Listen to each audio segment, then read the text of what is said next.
Hey everyone, Akinola here with a new episode of The Feed. On today's episode, we're going to try to update you on some gaming news so you're not left out of the loop. So let's jump right into the headlines. Overwatch fans, you can rejoice because as of yesterday, players queuing up on PC, Xbox, PlayStation, and Switch will finally be able to do it together instead of being relegated to the platform that they're playing on.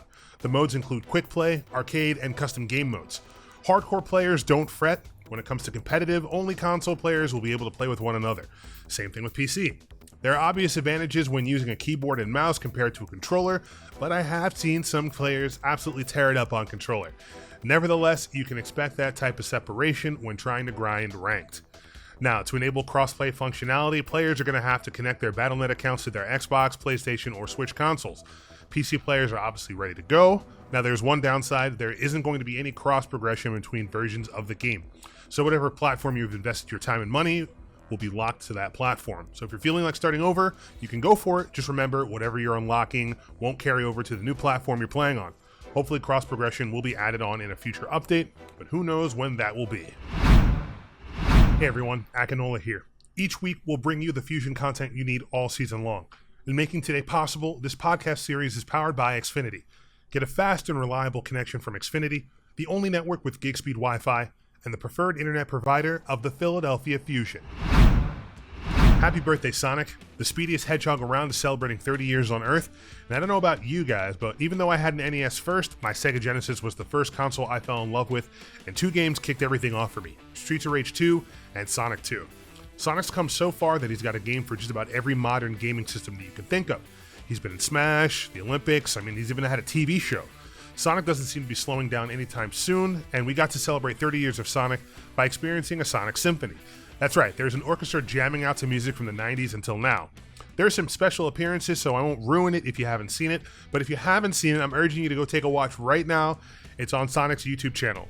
There have been a lot of highs and lows with Sonic as a game franchise, but I think a lot of fans can agree that the music never disappoints. No other professional sport is as dependent on network technology and performance. As official Fusion Overwatch sponsors, CommScope and its Ares surfboard networking solutions deliver ultra-fast and reliable connectivity, allowing for super smooth gameplay for players of all skill levels. For more, head to CommScope.com. Xbox Cloud Gaming gets an upgrade. For all those who are on the Google Stadia train like me, well, some of you might have some disappointment. For everyone else, there's hope out there in Xbox's cloud gaming platform, which allows you to stream and play games over the internet. The technology is improving over time, and if you don't mind a little bit of input lag and have good home internet, you can play some games without having to lug a console around. All you need is an Android device or web browser from your PC. I remember being in the beta and playing Tomb Raider on my Galaxy S20 using my Xbox controller. I'm still kind of blown away over how this tech has evolved over the years, and Xbox is planning eventually to be able to stream games directly to your Xbox, but for now, it's easier than ever to play Xbox Series X versions of big games on your mobile devices. Who knows where the tech is going to be in another year? Mario hits the green. Mario's been in every popular sport I can think of, and now his newest entry is on the golf course in Mario Golf Super Rush. It's been 8 years since Mario had a golf game, and Super Rush promises the biggest golf entry yet for the Mushroom Kingdom. For any golf veteran, it's packed full of features for teeing off and making sure that first shot gets as close to the green as possible. And for others looking for a little bit of extra oomph, there's a new mode called Speed Golf where you go up against opponents all trying to reach the end of the course first. Tee off at the same time, collect items, avoid obstacles, and use special dashes to run over the competition, and use special shots to throw the game in your favor. And if you thought Speed Golf was intense, take everything I just said and apply it to another new mode, Battle Golf, where all competitors fight in one battle arena. Be the golfer to claim 3 holes, and victory is yours. And you already know there's an adventure mode if you're the type of gamer who likes to play solo. Mario Golf Super Rush is available for Nintendo Switch right now.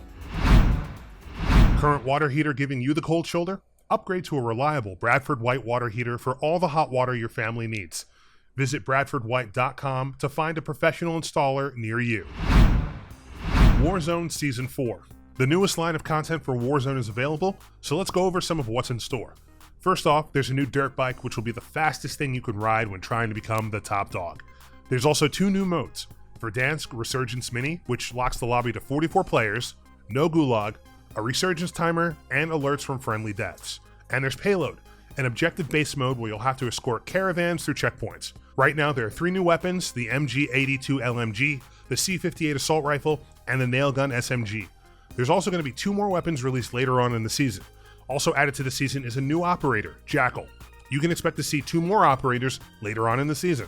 And for those who are playing Cold War, there's 3 new multiplayer modes, 4 new maps, and a new score streak. Apex Legends Genesis. One of the hottest multiplayer games out there has a new collection event packed full of content. If you remember Kings Canyon and World's Edge, they're back for a limited time if you're queuing up for trios and duos. It's on a 1-hour rotation, so if there's something personal that caused you to absolutely hate these maps, you can queue around the rotations. Throwback stuff is nice, and it's always nice to respect your roots. Arenas are the hot new thing in Apex, and Skulltown will be added to the rotation in 1-hour phases. If you like new skins and collectibles, the new Battle Pass might be up your alley. There'll be lots of free stuff to collect in the rewards track, along 24 and limited time cosmetics. You'll be happy to know that you can buy the items directly with in-game currency if you don't feel like grinding things out. Along with some in-store bundles and balance changes, this looks like it'll be another exciting time to play Apex Legends. And we're going to see you in the arena. That's all the headlines we have for today. I hope you're all caught up, and we really appreciate you watching. Make sure you're subscribed and leave a comment on what your favorite headline was. I'm Akinola Verissimo, and we'll see you on the next episode of The Feed.